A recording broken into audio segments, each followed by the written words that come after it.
Yo nací en Madrid en el año 49, en una familia de clase media. Bueno, empecé la carrera de arquitectura y al entrar en la universidad se podría decir que empecé a entender o a ver, a conocer un poco opiniones y visiones del mundo y en particular de España que yo no conocía, porque en aquella época pues la política era un poco tabú, es decir, solo había una versión oficial que es la del régimen, ¿no? Y en mi casa en particular, que era un ambiente conservador, ¿no?, pues no se hablaba de política y si se hablaba era muy en plan de, bueno, pues que todo a favor un poco del régimen, ¿no?, del franquismo. Entonces al llegar a la universidad me pasó como a mucha otra gente le pasaba, es decir, a los 16, 17 años tienes una enorme curiosidad, ¿no?, pues, cultural, política, ideológica y en otros campos también. Y bueno, pues en aquellos momentos la curiosidad nunca se saciaba, porque era un régimen precisamente donde la curiosidad lo que se hacía es estimularla, pero no había dónde resolver tus dudas, ¿no?, porque era todo como censura, era todo represión, incluso me refiero en los temas más personales, más vitales, ¿no? Y a esa edad pues la vitalidad te desborda, igual que la curiosidad. Bueno, pues en definitiva, al entrar en la universidad me empecé a relacionar con gente y a acercar sobre todo a la gente que veía más crítica, más activa, ¿no? Y bueno, pues entonces me empecé a plantear y a cuestionar muchas cosas, ¿no? Y un par de años después ya de estar en la universidad, pues ya empecé de alguna manera a vincularme más seriamente, militantemente con grupos contrarios al franquismo, por llamarles de alguna manera, los antifranquistas, que en general la mayoría de ellos eran marxistas, de alguna corriente o de otra, ¿no? Y entonces ese fue mi proceso, vamos a llamar, de toma de conciencia, de radicalización y de cuestionamiento de todo lo que era esta sociedad en aquel momento, que era realmente una sociedad muy gris, muy, digamos, frustrante, ¿no?, para un joven y tal. Y ese fue el proceso, resumiéndolo mucho, ¿no?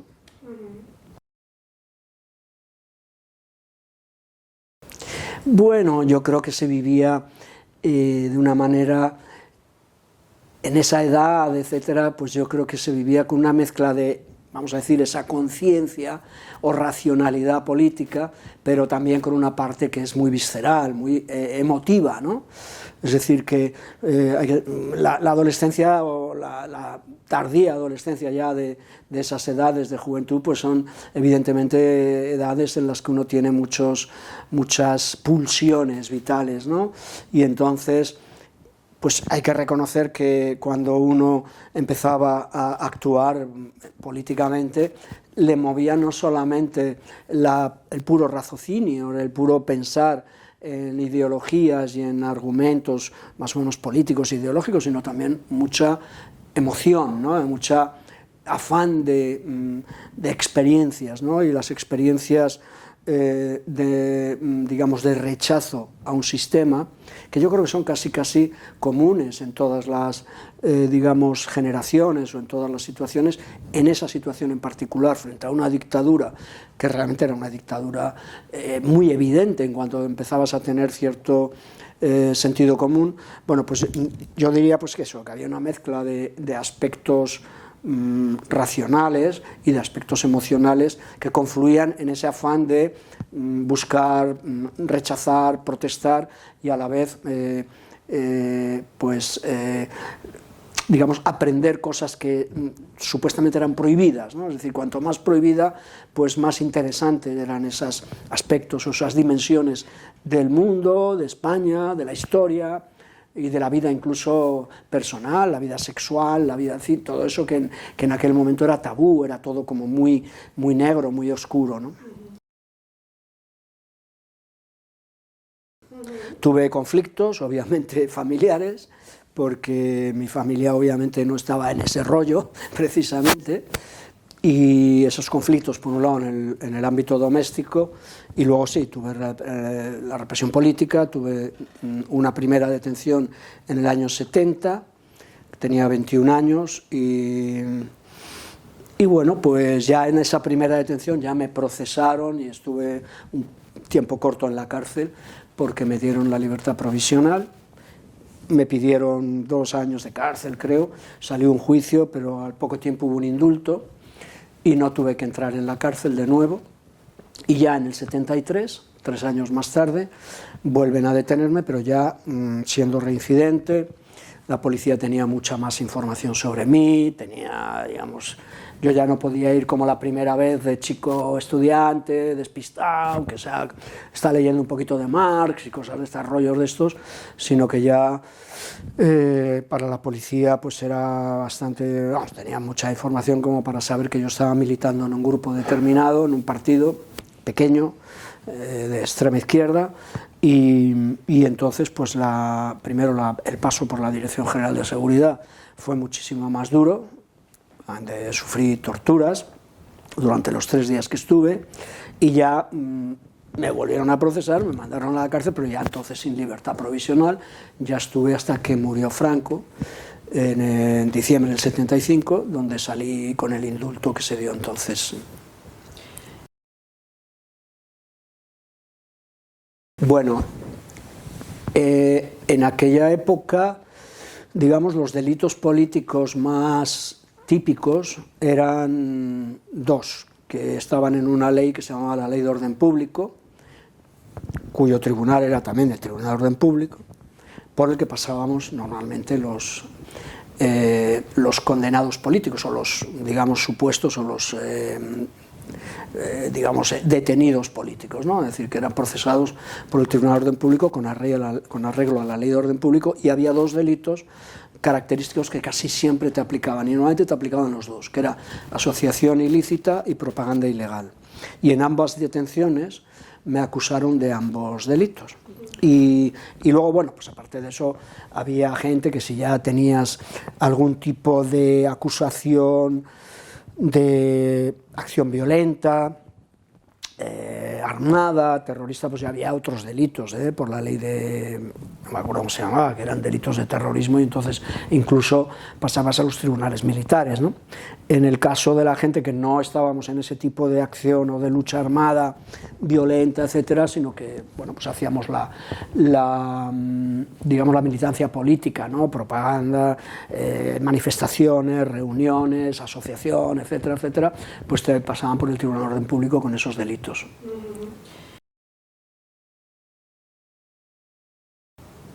Bueno, se podría decir que yo durante muchos años eso, decir, que lo tenía un poquito como aparcado, ¿no? Es decir, digamos, un poco casi olvidado, ¿no? En el baúl de los recuerdos, ¿no? Es decir, que no era algo que a mí me pareciera, no era algo que de alguna manera me interesara o me preocupara o me obsesionara en absoluto, ¿no? Es decir, es una experiencia, la experiencia en la cárcel tuvo aspectos duros en algunos momentos dados, pero también fue una experiencia muy enriquecedora, ¿no? Porque, digamos, el colectivo de presos políticos, por ejemplo en Carabanchel, cuando estuve algunos meses, había, no recuerdo, pero quizá 200 presos políticos, y entonces era una especie de muestrario muy amplio de lo que era la contestación al régimen de Franco, y entonces pues ahí había una gran, digamos, ebullición ideológica, incluso de experiencias personales que eran muy interesantes, ¿no? Es decir, conocías gente de un fondo o de un origen completamente distinto del mío. Mi origen pues era muy acotado, ¿no? Al mundo este de la clase media, la universidad, aunque ya había tenido por mi militancia pues relación con otros sectores, pero digamos en la cárcel pues todo eso es muy enriquecedor, precisamente porque además conoces gente de fuera de Madrid, etcétera, etcétera, o de muchos lugares, ¿no? Y bueno, pues volviendo a tu pregunta, a partir de ese momento, ya en la transición, con los años ya de empezar a trabajar, el cambio tan absoluto de clima político que se vivió en este país a partir de la transición, Y bueno, pues como te decía, yo es algo de lo que no he hablado mucho y de lo que no tampoco he vuelto a pensar mucho, ¿no? Hasta relativamente hace poco, ¿no? Es decir, hace pocos años, donde en este país surgió, apareció un poco, afloró todo ese pasado que estaba ahí escondido, que por las características de nuestra transición pues no se había aireado, no se había visibilizado. Y entonces, como sabes, pues hace unos años, con el movimiento de la memoria, se empezó a hablar de nuevo sobre todo eso que de alguna manera había quedado como una deuda o como un asunto olvidado, pero que no debería olvidarse, ¿no? Realmente, no tanto por las experiencias personales de cada cual, ¿no? Sino como experiencia colectiva, ¿no? Entonces, en esa visión ya un poco colectiva de la sociedad respecto a ese pasado olvidado, pues ya yo me he vuelto a vincular a ese movimiento, me he vinculado a ese movimiento, y de alguna manera es cuando he empezado a revisar y a volver a pensar en ello. Incluso, bueno, pues hemos hecho denuncias, yo estoy querellado, ¿no?, en los tribunales, y eso me ha obligado a repensarlo todo, incluso a tener que escribir y a tener que transcribir o tener que de alguna manera narrar, ¿no?, toda esa experiencia, sobre todo la experiencia de los interrogatorios, etcétera, y bueno, pues durante un largo periodo de tiempo yo prácticamente toda esa experiencia no era algo que formaba parte de mi vida y de mis preocupaciones, ¿no? Me afectó, pero no tanto, no. Yo,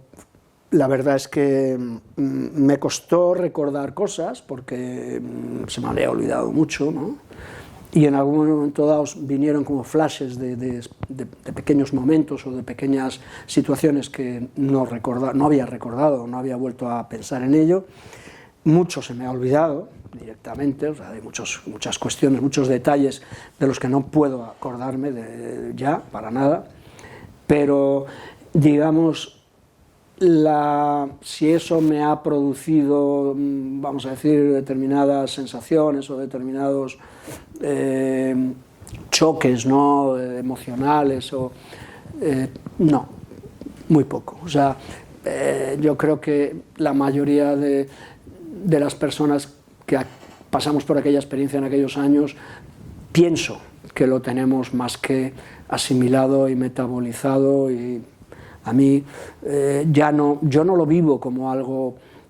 como una deuda personal, lo vivo como algo que es un reto para la sociedad, el de alguna manera echar luz, poner luz sobre su pasado reciente, que en este país pues francamente se ha hecho mal y poco, ¿no?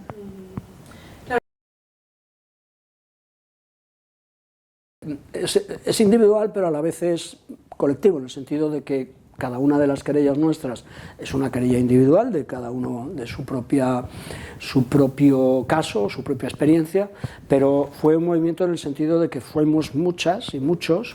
los que nos hemos querellado aquí. No te podría decir, pero hay varios cientos que yo sepa. Y entonces la experiencia general, la mía también, es que esas querellas han ido pasando de tribunal, digamos, en los escalones de la justicia, ¿no?, del sistema judicial, han ido escalando, han sido rechazadas, han sido archivadas, y hemos recurrido hasta el Tribunal Constitucional, que es el último escalón o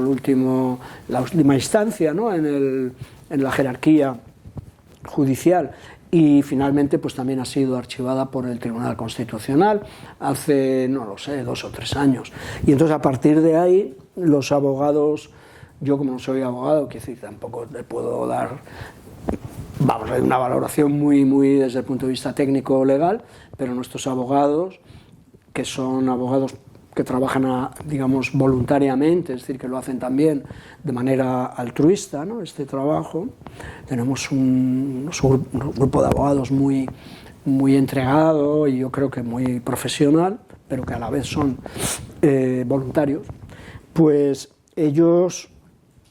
han pensado que ya como último recurso hay que acudir a los tribunales o a las instancias internacionales. Creo que mi caso, como algunos otros que creo que ya se han presentado, en mi caso no estoy seguro en qué situación está ahora mismo, pero la vía que creo que se ha planteado por los abogados es ir al Comité de Derechos Humanos de Naciones Unidas, tengo entendido.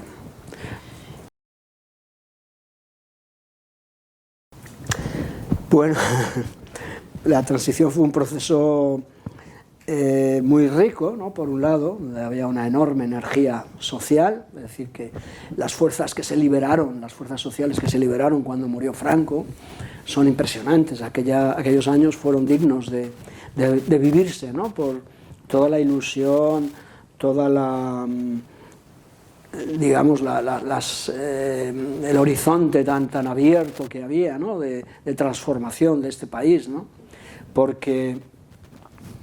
la mayoría o muchos de los que en aquellos años estábamos involucrados o habíamos participado en el final del franquismo, en las luchas contra el franquismo, teníamos unas, vamos a decir, expectativas de transformación que iban mucho más allá que la simple democracia, ¿no? Es decir, nosotros luchábamos porque hubiera libertades, eso es evidente, era lo que nos unía, digamos, a todas y a todos, yo creo, con independencia de nuestras siglas o de nuestros colores políticos, era conseguir las libertades en un país que llevaba 40 y tantos años de represión, de una represión política dura, y esas libertades eran muy importantes, pero al mismo tiempo muchas y muchos de nosotros teníamos otras expectativas en el terreno social, en el terreno de la justicia, en el terreno económico, del modelo de país, modelo de sociedad, modelo de economía y de productivo, etcétera, etcétera. Es decir, que teníamos unas expectativas muy ambiciosas y bueno, pues lo que pasó es que de alguna manera se nos fue cerrando un poco ese horizonte, esas expectativas, y se fueron de alguna manera asentando unas condiciones de país, un modelo de país a través de la Constitución, etcétera, que para muchos supuso cierto, vamos a decir, desencanto, es decir, un cierto frustración de lo que pensábamos que podría haberse llegado a conseguir, y bueno, pues tuvimos que acomodarnos a eso, ¿no? Y lo que sucedió es lo que se llamó precisamente el desencanto. Para mucha gente que habíamos estado en el tramo final del franquismo, porque las expectativas se rebajaron mucho, y para mucha gente lo que significó, para mucha gente de mi generación y de mi entorno, lo que significó pues es que tuvimos que de alguna manera reorganizar nuestras vidas, ya no en una, digamos, dinámica o ilusión revolucionaria, sino en algo más realista y más inmediato, material, y que era, bueno, pues simplemente vivir y buscarte la vida, etcétera. Mucha gente seguimos haciendo, digamos, militancias, distintos tipos de militancias, pero ya no fue esa, digamos, militancia revolucionaria de transformar la sociedad, sino que eran cosas mucho más concretas, parciales, limitadas, pero que, bueno, en definitiva también son importantes, que es el ecologismo, el internacionalismo, el feminismo. Entonces, cuando se produce pues una eclosión de muchos movimientos sociales, por ejemplo, yo me involucré, por ejemplo, pues mucho con el movimiento ciudadano, ¿no? de barrios, porque como yo acabé la carrera de arquitectura y empecé a trabajar en temas de urbanismo,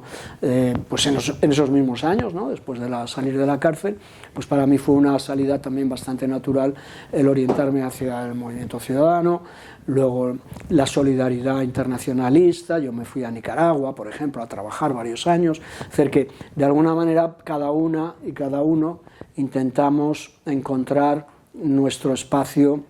donde, por un lado, sobrevivir, o vivir, mejor que sobrevivir, ¿no? Vivir dignamente, pero también no renunciar a cierta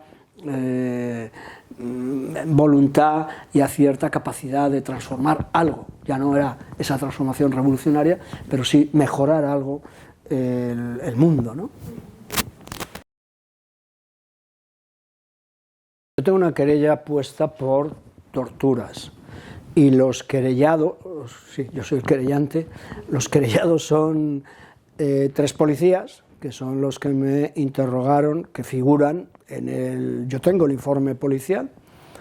porque parte de la información y de los informes, etcétera, de nuestra, tanto de las detenciones como de la cárcel, etcétera, pues están por ahí, en algún lugar de la administración, del Ministerio del Interior o del Ministerio de Justicia, y se han conseguido algunos documentos. Yo tengo documentos tanto de la cárcel como de la detención, de las 2 detenciones, y entonces yo tengo los nombres, yo tengo incluso el informe que hicieron los policías para enviarme al juez. Es decir, los policías decían los delitos, supuestos delitos que ellos consideraban que yo había cometido, y como resultado del interrogatorio y de todas las pruebas o de todos los testimonios que ellos ya tuvieran previamente, ¿no? Entonces, con ese informe, pues yo tengo los nombres de los 3 policías. Uno de ellos era Antonio González Pacheco, que es conocido como Billy el Niño, y entonces yo estoy querellado contra esos 3 policías.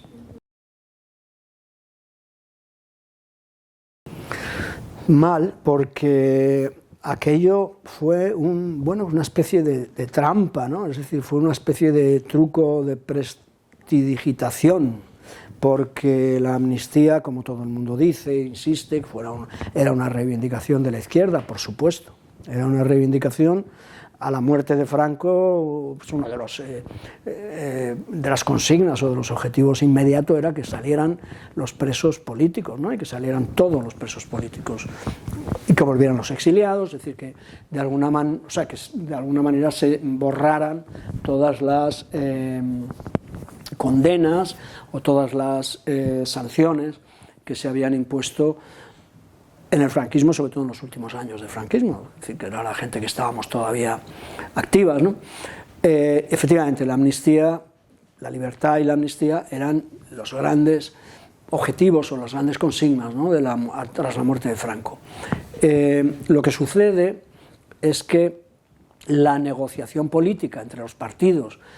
para preparar o para sacar esa ley de amnistía es una negociación que se hace de una manera tan extraña que de golpe y porrazo, sin que hubiera habido ningún tipo de preparación, yo creo, vamos a decir, mediática o social sobre esto, lo que se hace es que realmente la ley de amnistía lo que se convierte es una amnistía, un perdón y un olvido para los crímenes del franquismo. Es decir, que de esa amnistía por la que se luchaba, que era la amnistía para las víctimas de Franco, se pasa,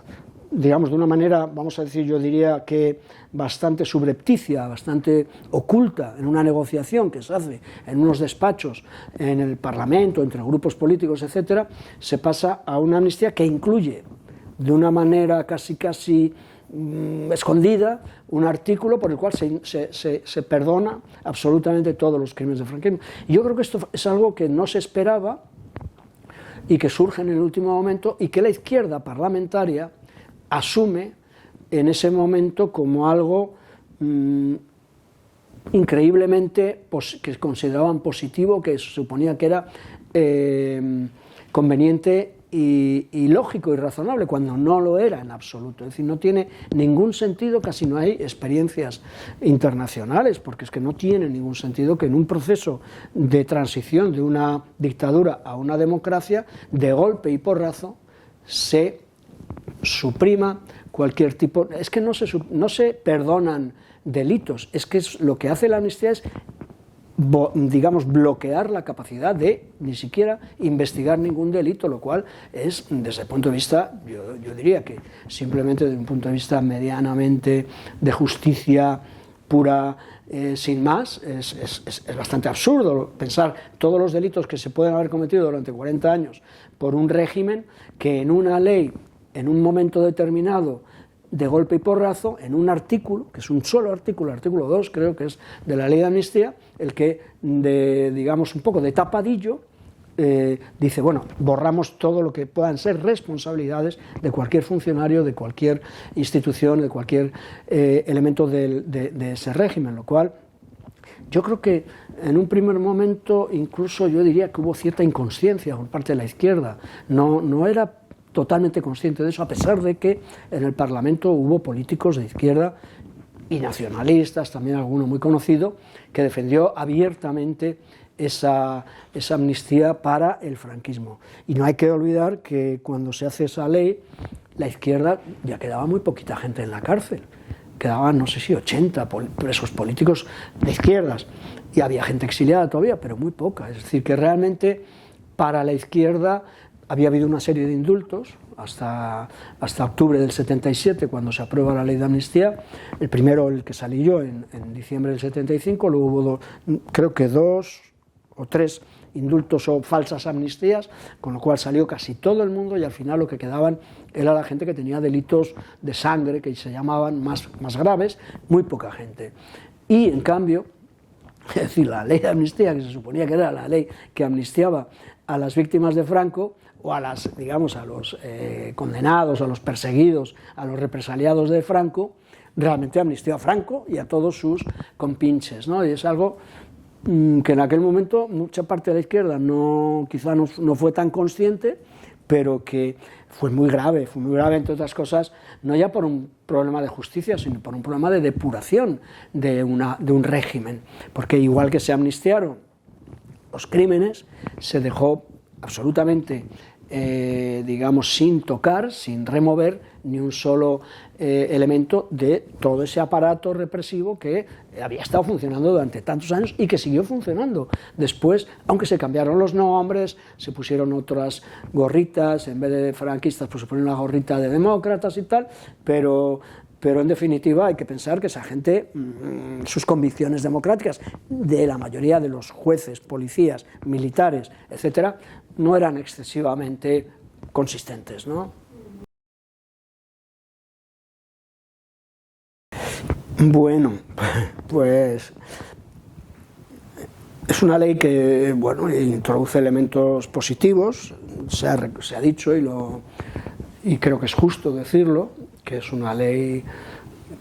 que es positiva respecto a la ley que teníamos del año 2007, del gobierno de Zapatero, la ley de memoria histórica. Esta ley de memoria democrática supone algunos avances, por ejemplo, en el terreno de las exhumaciones, en el terreno de las identificaciones de las personas desaparecidas en cunetas, de los bancos de ADN, en algunos otros aspectos, por ejemplo, la anulación de las condenas de los tribunales franquistas, que se supone que por fin, porque hay que ver que paradójicamente parece un chiste, pero yo todavía soy un criminal a los ojos de la ley, puesto que tengo mis antecedentes ahí. Y eso resulta bastante increíble, que después de casi medio siglo de la muerte de Franco, yo siga siendo un criminal por un delito que ahora, que hace ya, digamos, desde que estamos en una democracia, se supone que ese delito no es un delito, porque hay una libertad de asociación y de reunión y de expresión, y yo estoy condenado por ejercer mis libertades, ¿no? Y sin embargo esos antecedentes, esas condenas, perdón, nunca habían sido anuladas. Bueno, hay una serie de cuestiones positivas. Sin embargo, en el terreno de la justicia, que es para muchos la justicia es un elemento clave, ¿no? En ese arco, digamos, de principios que deben guiar cualquier proceso de democratización, de transición, que serían los principios de verdad, justicia y reparación. La justicia es la clave del arco, es decir, si quitas la pieza de la justicia se cae todo, no hay verdad, no hay reparación, no hay nada si no hay justicia. Es decir, se habla de una comisión de la verdad, no, realmente eso son ficciones. Nadie toma en serio, digamos, ninguna toma de posición o ninguna decisión, ningún informe, por muy expertos o por muy personas, digamos, independientes que lo hagan, si no es un tribunal el que sanciona realmente los hechos, ¿no? Es decir, el régimen franquista nunca ha sido condenado por ningún delito, ¿de acuerdo? Entonces, claro, el negacionismo del franquismo se apoya, entre otras muchas cosas, en el hecho de que, claro, al no haber habido ninguna condena, bueno, es muy relativo esto de que fue un régimen totalitario, un régimen criminal. Bueno, sí, pero en realidad, al no haber un cuerpo digamos, jurídico o judicial, de sentencias, penal, que diga, bueno, es que aquí hay un montón de investigaciones, de documentos, de estudios, de testimonios que se han ido recogiendo, que se han ido sumando para crear un sólido edificio de, digamos, de revisión de todo ese régimen y de juicio a ese régimen, pues al no haberlo, se presta a que se puedan una y otra vez negar la naturaleza criminal y la naturaleza absolutista, totalitaria de aquel régimen, ¿no? Entonces, en ese sentido, la nueva ley, no resuelve. Es una ley que ha hecho un poco un quiero y no puedo. Hay un mecanismo que establece la ley de una fiscalía de sala para los delitos del franquismo, pero ni siquiera está claro que la ley, digamos, habilite al sistema judicial para sentar en el banquillo a un posible criminal. Es decir, que nosotros vamos a plantear querellas, vamos a plantear de nuevo con arreglo a la ley. Nosotros, me refiero a la gente con la que yo estoy relacionado en los temas de las querellas, puesto que, como te decía, pues es un movimiento de personas que hemos trabajado en estos temas de querellas, y lo vamos a volver a intentar, pero lo que tenemos claro, y es algo que se ha dicho a lo largo de todo el proceso de elaboración de la ley, se ha planteado por nosotros y por sobre todo por nuestros abogados, que tal como está la redacción, tal como estaba la redacción y tal como ha quedado la ley finalmente, no garantiza en absoluto un acceso efectivo al derecho a la justicia por parte de las víctimas, ¿no? Bueno, a mí no me gusta mandar mensajes a los jóvenes porque suena muy paternalista, y a mí no me gustaba que me dieran mensajes cuando yo era joven. Entonces, supongo a los jóvenes de ahora tampoco, y hacen muy bien en no digamos, estar ahí a merced de consejos, ¿no? No, yo creo que los jóvenes tienen que sentirse libres para cuestionarse, como nos hemos cuestionado todos cuando éramos jóvenes, ¿no? Que yo creo no es un consejo para nada, ni es una recomendación, es simplemente hay que ser joven, y ser joven es ser crítico, porque la sociedad nunca cambia, y la sociedad siempre tiene que estar cambiando, a mejor, esperamos, y cambia precisamente porque los jóvenes la hacen cambiar. Los jóvenes llegan, de repente aterrizan en este mundo y dicen, bueno, esto no me gusta, esto no está mal, esto habría que cambiarlo y tal, y eso es lo que tienen que hacer. Entonces, para hacer eso, los jóvenes tienen que conocer, tienen que saber. Lo que ha pasado en este país es que se ha ocultado mucho. Es decir, que se habla incluso de la generación de los nietos. Es decir, estuvo la generación de la gente que luchó en la guerra, la de mi padre, ¿no?, que luchó en la guerra. Nosotros, la generación de los hijos de esa generación. Yo lo que creo que los jóvenes tienen que ser críticos y exigir conocimiento de la realidad, conocimiento de la memoria. A veces se piensa que la memoria es algo del pasado, pero es que la memoria, aunque no seamos conscientes de ellos, todos tenemos a la memoria para toda la sociedad es algo que está vivo, está presente. Aunque no lo sepamos, aunque no le llamemos memoria, todo lo que hacemos, nuestros hábitos, nuestras querencias, nuestras sensibilidades, etcétera, están, digamos, basadas en una transmisión de valores, en una transmisión de gustos, de cultura, etcétera, que hemos heredado y que hemos, digamos, reelaborado cada uno de nosotros. Entonces, todo eso constituye la memoria, y cuando en esa memoria hay lagunas, porque resulta que no conocemos parte de lo que es nuestra herencia más inmediata, pues estamos siendo engañados, estamos siendo de alguna manera manipulados, ¿no? Entonces yo creo que los jóvenes lo único que yo creo que tienen que hacer, vamos, yo diría, es saber, es decir, exigir conocer y tener la capacidad, total libertad para poder criticar y poder transformar, ¿no?, el mundo, que es lo que tienen que hacer, ¿no? Bueno, sí, es muy interesante. Esa es la experiencia de la COPEL, cuando en la transición Hay una de las injusticias o una de las deudas que quedan sin resolver es que el sistema penitenciario, pues era, como todo en el franquismo, era bastante inhumano y había una constante falta de respeto a los derechos humanos, ¿no?, dentro de las cárceles, igual que lo había fuera de las cárceles, pero en las cárceles en particular, puesto que la población carcelaria, los presos son vulnerables, son mucho más vulnerables, es decir, no tienen capacidad de defenderse. Todavía en el franquismo, pensemos que en la universidad o en las fábricas, aunque legalmente no estaban reconocidos ciertos derechos, los ejercíamos en la práctica, es decir, no podíamos hacer asambleas y hacíamos asambleas todos los días, es decir, que no podíamos manifestarnos y nos manifestábamos. ¿Nos daban de palos? Sí, pero no nos podían negar de forma absoluta ciertos derechos porque los imponíamos en la práctica. En una cárcel es muy difícil imponer nada, ¿no? Todo lo que sucedió es que dentro de los presos no políticos, que se llamaban entonces presos comunes, luego se les ha llamado presos sociales, había personas muy concienciadas, es decir, había presos que a lo mejor habían caído por determinados delitos de un atraco o de drogas, etcétera, pero que eran chavales y chavalas antifranquistas, es decir, que tenían una conciencia política, porque hay que pensar que en esos años en España bueno, pues el antifranquismo era como una especie de epidemia, como el COVID-19, pero a lo bestia, ¿no? Todos éramos antifranquistas, bueno, no todos, ¿no?, pero la gran mayoría de la sociedad, con un grado mayor o menor de conciencia, ¿no?, o de capacidad de formularlo, ¿no? Bueno, en definitiva, tú veías en la cárcel que había muchos chavales que no eran políticos, que estaban por drogas, homosexuales, por ejemplo, objetores, etcétera, etcétera, la ley de vagos, etcétera, etcétera. Y entonces lo que pasó es que cuando se dan los indultos y la amnistía, salimos todos los presos políticos, pero no hay ninguna medida que beneficie a los presos sociales, que se quedan dentro, y que están reivindicando ellos también una amnistía. Entonces se producen unas luchas, que son los de la COPEL,